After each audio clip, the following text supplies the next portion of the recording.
আসসালামু আলাইকুম everyone, welcome back to my channel Sanu cooking. আজকের আমার রেসিপি সবজি দিয়ে চিকেন পকোড়া। এখানে আমি 250 গ্রাম বোনলেস চিকেন নিয়েছি। চিকেনগুলো ছোট ছোট পিস করে কেটে নিয়েছি। প্রথমে আমি চিকেনটা ম্যারিনেশন করে নেব। সেজন্য আমি দিলাম 1 চামচের মতো ভিনিগার। আপনারা ভিনিগারের পরিবর্তে কাগজি লেবুর রসও দিতে পারেন। 1/2 চামচ আদা রসুনের পেস্ট, আদা রসুন কাঁচা লঙ্কা 3টি মিক্স করা আছে। আর দিলাম অল্প একটু চিলি ফ্লেক্স আর স্বাদ অনুযায়ী লবণ। আর দিলাম অল্প একটু গরম মশলার গুঁড়ো। এটা আমার হোমমেড গরম মশলা, সমস্ত রকম গরম মশলা দেওয়া আছে এর মধ্যে। দিয়ে খুব ভালোভাবে মাখিয়ে নিয়ে আমি এটা ম্যারিনেট করতে রেখে দেবো 10 মিনিটের মতো।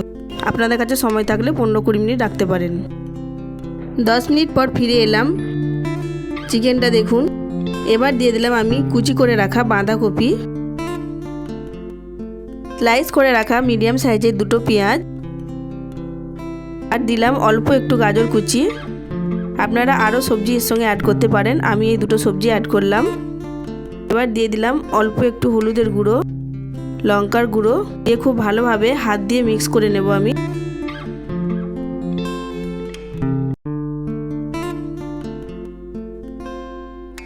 এবার দিলাম অল্প একটু ধনেপাতা কুচি, আর দিয়ে দিলাম 3 চামচ বেসন।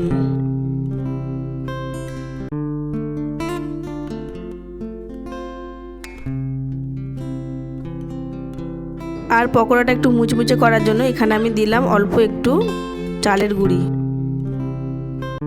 দিয়ে খুব ভালোভাবে হাত দিয়ে আমি মাখিয়ে নেব। এখানে কিন্তু আমি কোনো রকম পানি ব্যবহার করিনি। সবজি থেকে পানি বের হয়ে যাবে, সেখান থেকে আমার মাখানোটা হয়ে যাবে।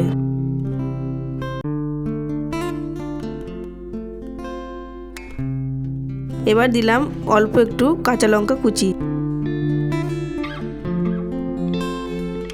খুব ভালোভাবে মাখিয়ে নিয়ে এবার আমি দিয়ে দিলাম অল্প একটু ভাজা ধনে জিরের গুঁড়ো। খুব ভালোভাবে সমস্ত কিছু উপকরণ মাখিয়ে নিলাম। চলুন এবার পকোড়াগুলো ভেজে নিই। আমি আগে থেকেই কড়াই বসিয়ে দিয়েছিলাম গ্যাসে, পরিমাণ মতো সাদা তেল দিয়ে দিলাম। এবার আমি এইভাবে চ্যাপটা করে শেপ দিয়ে পকোড়াগুলো ভেজে নিচ্ছি। আপনারা যে কোনো শেপ দিয়ে ভাজতে পারেন। যেহেতু ভিতরে সবজি দেওয়া আছে, এটা একটু সময় লাগবে ভাজতে। একটু সময় নিয়ে উল্টে পাল্টে লাল লাল করে ভেজে তুলে নেবেন। বন্ধুরা, শীতের সবজি দিয়ে এই পকোড়াটা আপনারা বাড়িতে অবশ্যই একবার খেয়ে দেখবেন সন্ধেবেলায়, খুবই ভালো লাগবে। আর বাড়িতে অবশ্যই একবার ট্রাই করবেন। যদি রেসিপিটা আমার একটু ভালো লেগে থাকে প্লিজ লাইক কমেন্ট শেয়ার করবেন। আর যদি নতুন বন্ধু হয়ে কেউ আমার এই রেসিপিটা দেখে থাকেন তাহলে প্লিজ আমার চ্যানেলটা সাবস্ক্রাইব করে আমার পাশেই থাকবেন। একটা ভেঙে দেখাচ্ছি দেখুন, ভিতরে সবজি চিকেন পুরোটাই একদম সিদ্ধ হয়ে গেছে। প্রচণ্ড গরম, হাত দিতে পারছিলাম না।